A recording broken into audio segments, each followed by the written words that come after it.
De la journée des migrants, Aram Touré, vous recevez Madame Gonendoy ce soir. Merci bien, Chérif Diop, l'ancien ministre des Sénégalais de l'extérieur, la présidente de l'association Femmes, Enfants, Migration et Développement communautaire. Bonsoir, Madame le ministre, et merci d'être avec nous. Bonsoir, Aram. On va commencer d'abord, comme disait tout à l'heure Chérif Diop, par la célébration de la journée des migrants. Rien que pour le mois de décembre, le Sénégal a enregistré des arrestations de candidats à l'immigration clandestine. On a également 15 Sénégalais qui ont trouvé la mort dans le chavirement d'une pirogue au large de la Mauritanie. Peut-on parler aujourd'hui d'un échec de la politique migratoire du pays? En tout cas, ce que je puis dire, après avoir présenté mes salutations à tout le peuple sénégalais, mais aussi au peuple migrant et à leurs familles, leur souhaitant bonne fête, même si je mets entre guillemets, parce que ceux qui ont perdu des parents ne sont pas contents. Ceux qui ont des enfants invisibles ou qu'on n'a pas retrouvés, disparus, ne sont pas contents. Ceux qui ont des parents à l'extérieur qui ne travaillent pas, qui n'ont pas de papier ou qui sont dans la désuétude ne sont pas contents. Mais toujours est-il qu'on a cette journée pour en parler et prendre, au moins essayer d'avoir des mesures nouvelles un peu pour avancer. Vous l'avez dit. Moi, je suis très amère aujourd'hui. Je suis très amère parce que mon peuple continue à partir. Et ceux qui partent sont jeunes, sont vigoureux, sont instruits, sont pour la plupart diplômés. Et le plus triste, c'est que parfois on ne retrouve même pas les corps. Le plus triste, c'est que réellement, on ne sent pas qu'on les retient sur le territoire. Oui. Sauf que l'Union européenne a des politiques peut-être de frontières qui, moi, ne m'agréent pas. Donc, j'ai l'impression d'être vraiment sur une impasse. Comment comprendre aujourd'hui la sortie du président Macky Sall à travers un poste qu'il a eu à faire en disant qu'il est consterné par ce drame? On a l'impression aujourd'hui que toutes les conditions semblent être réunies pourtant pour encourager les jeunes à aller vers le... Il y a lieu d'être consterné, bien sûr, Monsieur le Président. Et cela marque ce que j'ai remarqué, en tout cas d'une pierre blanche, ce que j'ai remarqué depuis un moment, c'est que les peuples ne parlent plus à leurs gouvernants. Et c'est très grave. Les populations ne veulent plus parler aux autorités, ne veulent plus écouter les autorités. Il y a une sorte de déphasage entre les populations et ceux qui les gouvernent. Et ça, il faut y remédier le plus rapidement possible. Les jeunes qui partent ne prennent pas la peine de s'adresser à leur pays pour demander quelles sont les dispositions qui ont été mises à disposition à leur endroit.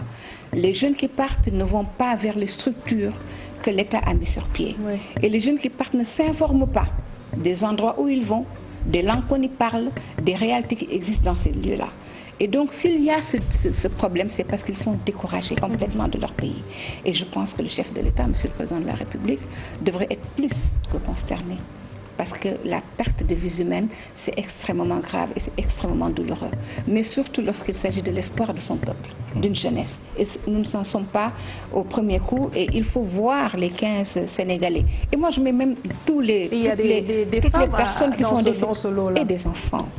Toutes les personnes qui sont décédées, que ce soit au Sénégal ou en Gambie, c'est le même peuple.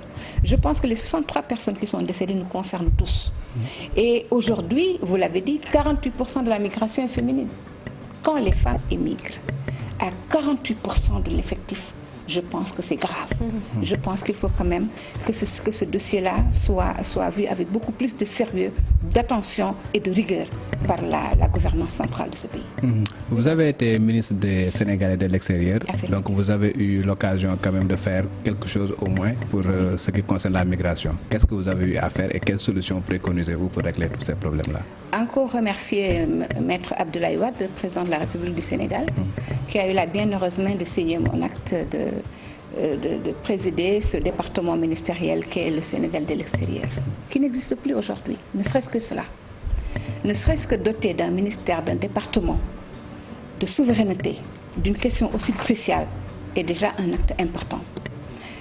Nous avons fait quelques 6 à 7 mois, mais assez riches, parce que nous avons pu organiser ce que l'on a appelé la semaine du migrant.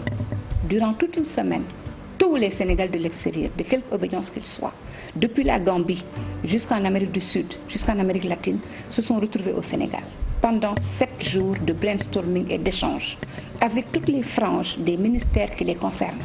Parce que les Sénégalais de l'extérieur, ce ne sont pas seulement le ministère de tutelle, mais c'est aussi le ministère de l'Intérieur qui gère les frontières. C'est aussi le ministère des Finances qui gère leur avoir. C'est tout aussi le ministère des Affaires étrangères qui gère la diplomatie des pays et les commissions mixtes qui concernent le Sénégal et les pays tiers. C'est aussi les ministères de l'Emploi, le ministère de l'Agriculture. On le dit souvent, lorsqu'on donne des subventions ou un accompagnement pour des Sénégalais, c'est souvent vers l'agriculture qui a un ministère, c'est souvent vers le ministère de l'Emploi pour créer par exemple le plan REVA et autres. Donc nous avons pu organiser ce brainstorming, documents sortis sur lesquels se sont appesantis nos gouvernants d'aujourd'hui. Et j'en félicite beaucoup le directeur Sorikaba qui l'a plusieurs fois dit. Nous devions aller vers un conseil présidentiel qui n'a jamais pu se tenir parce qu'entre décembre, mois du migrant, et janvier pour aller aux élections en début de février, comprenez que l'agenda de l'État ne permettait pas que nous puissions... Est-ce qu'il ne faudrait pas aujourd'hui mettre en place un ministère chargé des affaires de la migration? C'est certain. On a l'impression que la direction des Sénégalais de l'extérieur ne s'occupe quelque part que des questions de diplomatie. C'est ce qu'on entend le plus souvent. On a essayé de négocier avec tel État pour faire de telle sorte que nos résidents puissent être dans de bonnes conditions. Donc ne faudrait-il pas mettre en place cela? Ce qui est sûr, c'est qu'il y a un problème d'institution. On dit ministère des Affaires étrangères et des Sénégalais de l'extérieur. La diplomatie étant feutrée, étant ce qu'elle est avec ses réalités, ne fait même pas bon ménage avec le bruit qu'il y a autour d'un Sénégalais qui vit à l'extérieur. Et il y a des directions aussi, la direction des affaires consulaires qui est encore à part, la direction aussi et qui est en charge les ambassadeurs qui est encore à part. Et ce sont des personnalités qui pensent normalement qu'elles ne peuvent pas être dirigées peut-être par une direction.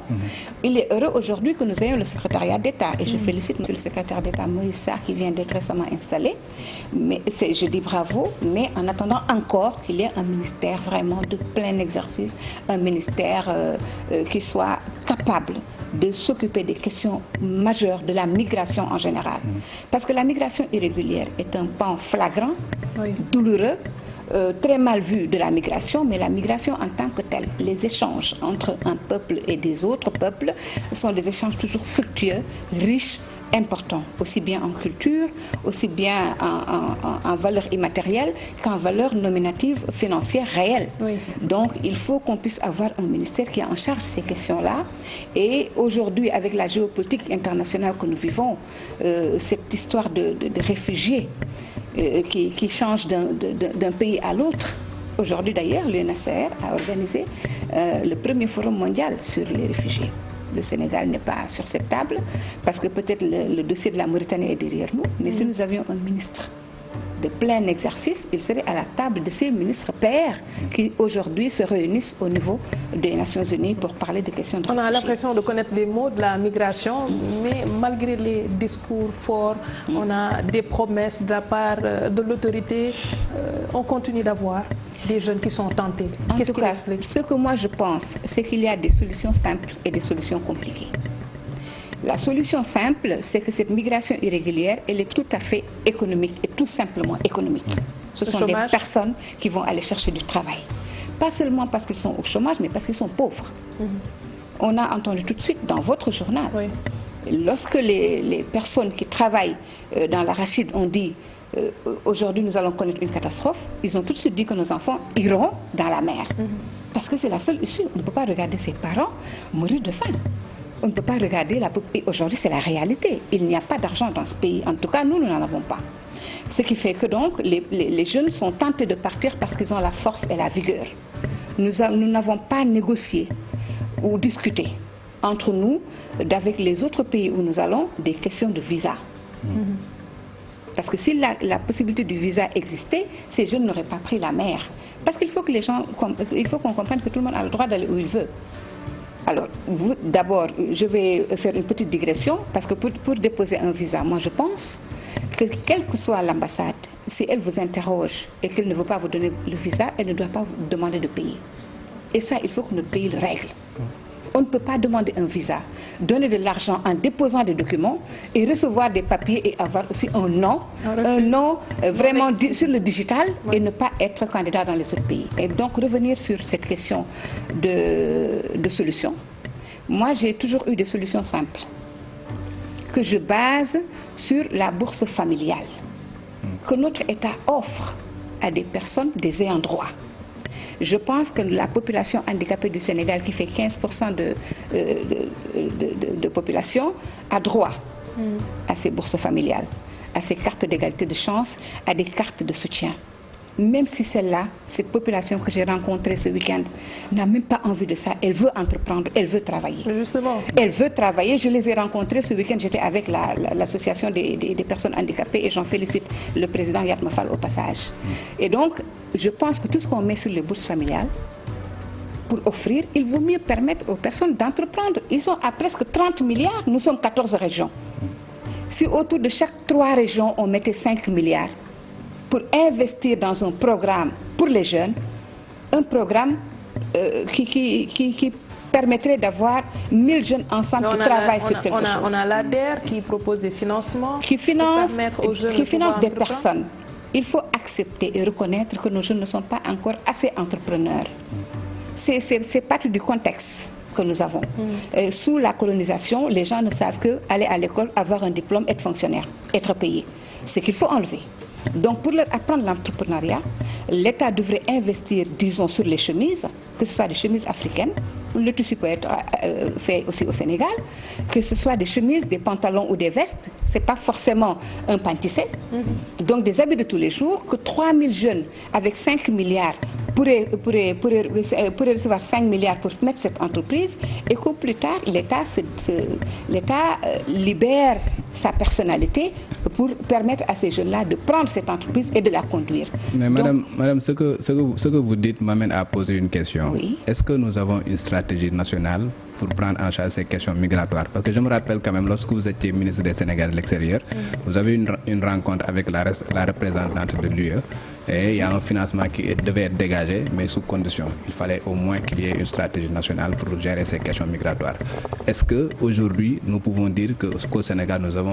je le prends sur moi, même si ce n'était pas ma personne, mais je le prends sur moi, parce qu'un État, il est un et indivisible. Je n'avais pas eu cette heureuse occasion, parce que j'aurais sauté là-dessus. Okay. L'UE propose beaucoup de choses sous condition, parce que j'allais dire qu'on avait 2 solutions. La solution simple, qui est de faire au Sénégal, par les Sénégalais, nos besoins primaires d'habillement, de chaussures, de ceintures, d'habits, de nourriture. Et qui nous divorcerait d'avec le blé pour prendre le sorgho ou le mil, le petit mil pour faire notre pain et nos pâtisseries. Ça, c'est une politique nationale et c'est ça que j'appelle moi le développement local du terroir. Et il y a une autre possibilité, un autre niveau, qui est nos rapports avec les organismes internationaux et tous les pays vers lesquels nos Sénégalais vont. Il faut reconnaître que 89% de la migration se fait en Afrique d'abord.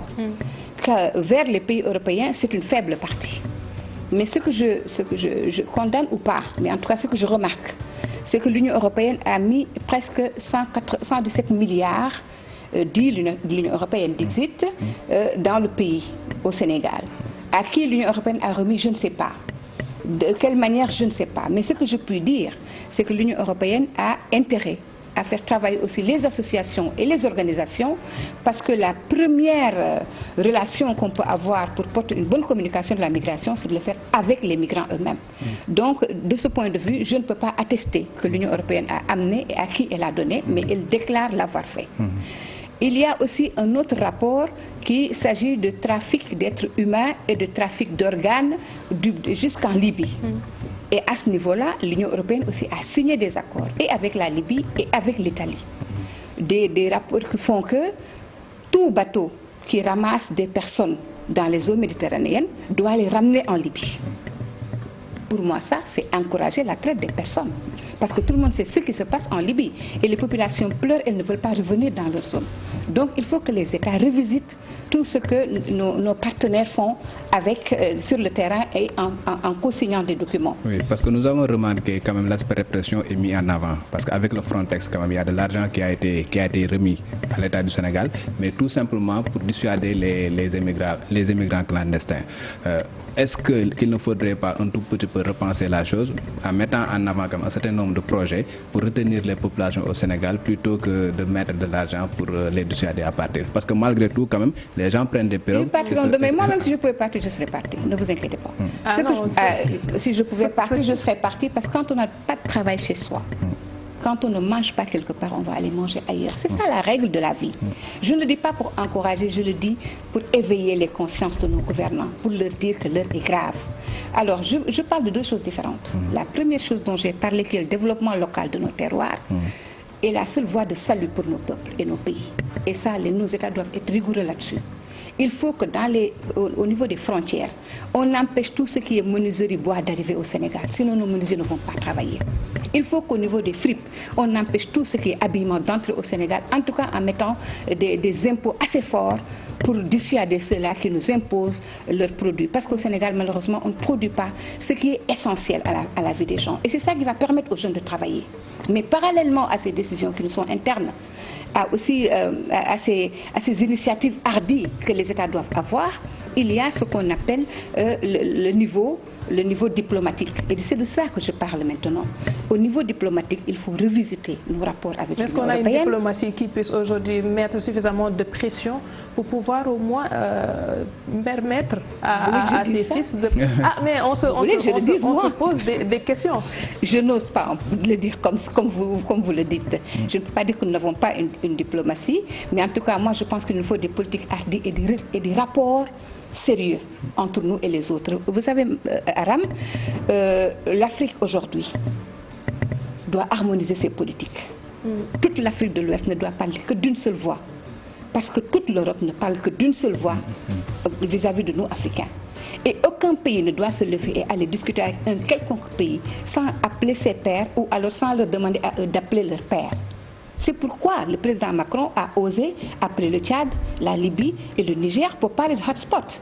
C'est quoi? Un tamis, une frontière en terre africaine pour empêcher que d'autres Africains aillent à l'extérieur. Alors que, tout le monde le sait, 85% de nos réserves, de nos richesses sont chez eux. Nous n'avons le droit de prendre que de 15% de ces richesses, sinon nous devons emprunter. Oui.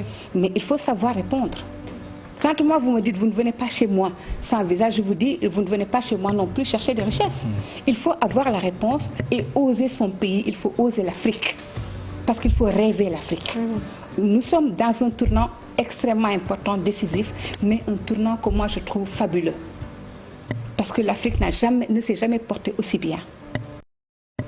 Elle a une jeunesse forte. De découverte, je veux dire, en Afrique, tous les textes le disent, et aussi les chiffres des Nations Unies, mais aussi dans les encyclopédies, 6% de terre, 6% de surface, 20% de surface émergée, 16% de population, 30 millions d'habitants et cerise sur le gâteau, un point médian de 19 ans, 4 de jeunesse, alors qu'à l'extérieur, c'est 30,7 de vieillesse. Ça veut dire que nous avons et les ressources et les forces.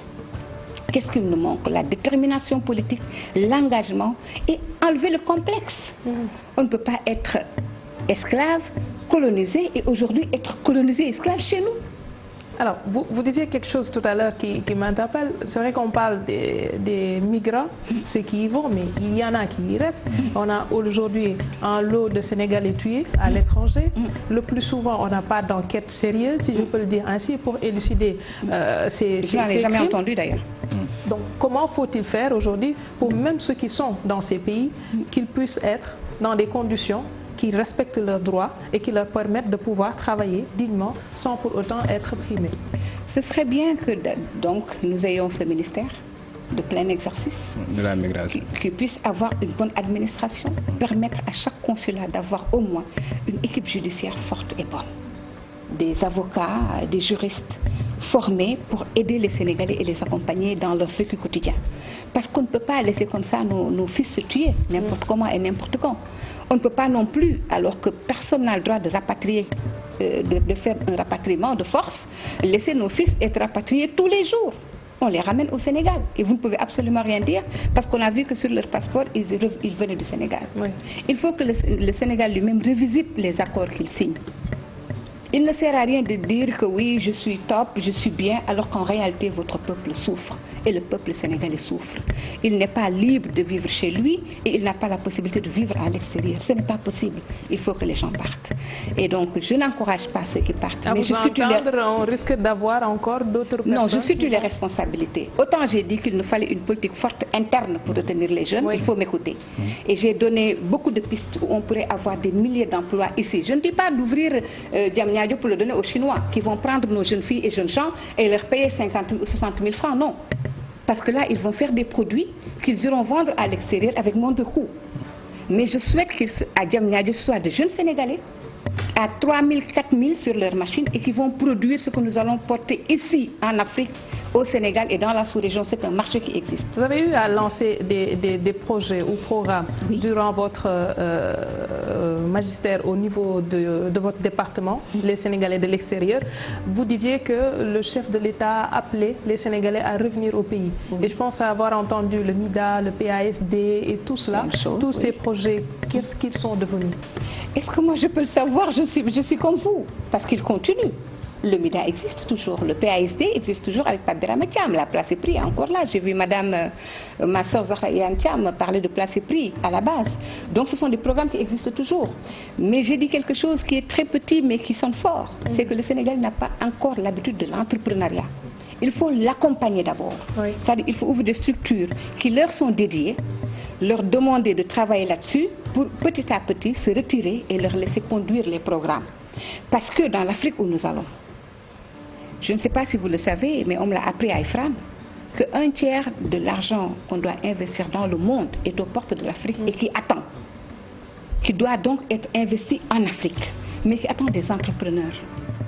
Et que j'ai vu un jeune Ivoirien qui a inventé, créé un sac avec la possibilité d'avoir des rayons solaires pour avoir accès à l'Internet partout dans le monde. J'ai vu une jeune Guinéenne qui a créé un smartphone spécial Afrique, qui fait table rase des langues étrangères, qui fait table rase de l'instruction du colon, mais qui parle directement à l'Africain dans son langage et dans son dialecte, qui donc va pouvoir prendre l'essence même du savoir de l'Africain et qui permettra aux Africains de se faire comprendre et de faire sortir tout leur potentiel et leur éloquence. Et ça, c'est important. Donc nous allons vers un monde d'entrepreneuriat. Il faudra repenser. On le dit souvent, il faut un changement de paradigme. Je préfère le mot habitude, c'est plus simple. Parce que par où nous étions passés pour arriver là où nous sommes, ce n'est pas la bonne voie. Il faut passer par ailleurs. Je ne comprends pas qu'on garde un jeune pendant 18-20 ans pour n'avoir qu'un baccalauréat et chercher après à être quelque chose. Il faut qu'à partir de 10-15 ans, que les jeunes sachent, qu'on sache qui ils sont, vers où ils doivent aller et stimuler le potentiel. Et c'est ça simplement qui va faire sortir l'Afrique de ce que nous sommes. Mais madame, pour cela, la dernière question. Pour cela, comme il faut des politiques hardies, il faut quand même restaurer cette confiance-là entre les populations et les gouvernants. Parce que même aujourd'hui, avec l'immigration, on a vu quand même qu'il y a une complicité des États. Parce que bon, les gens ne rapatrient pas tout simplement les populations. La plupart du temps, il y a des missions qui sont envoyées dans ces localités-là pour pouvoir identifier les Sénégalais. Et vous savez comment? Oui. On le dit. Là, je n'avais pas de subvention d'habitude, mais encore ça va être pire. On va me couper toutes les subventions que j'avais normalement ou que je devais avoir, simplement parce qu'on dit les vérités. Tous les organismes internationaux aujourd'hui sont dans le pays avec leur ONG de pays qui viennent, qui prennent les ressources de ces organisations-là, et je parle de tous les pays de l'Union européenne, et c'est eux qui vont faire travailler dans nos pays à nous. Donc ils vont connaître qui nous sommes, ce que nous sommes, comment nous parlons. RFI va parler Wolof, il va parler toutes les langues. Ils vont s'imprégner de nous. Et ce n'est pas gratuit, c'est parce que l'Afrique, c'est l'avenir. Il faut que nos États, nos gouvernants arrêtent de dormir, qu'ils ouvrent les yeux et qu'ils soient au top du développement. Parce que ce n'est pas en parlant qu'on va s'en sortir. Merci. Il faut promouvoir l'entrepreneuriat et croire en l'Afrique. Merci beaucoup, Madame Ngoné Ndoye, la présidente de l'association FEMIDEC. Merci également à Daouda Mine et à vous qui nous suivez de partout. Demain, on se donne rendez-vous à la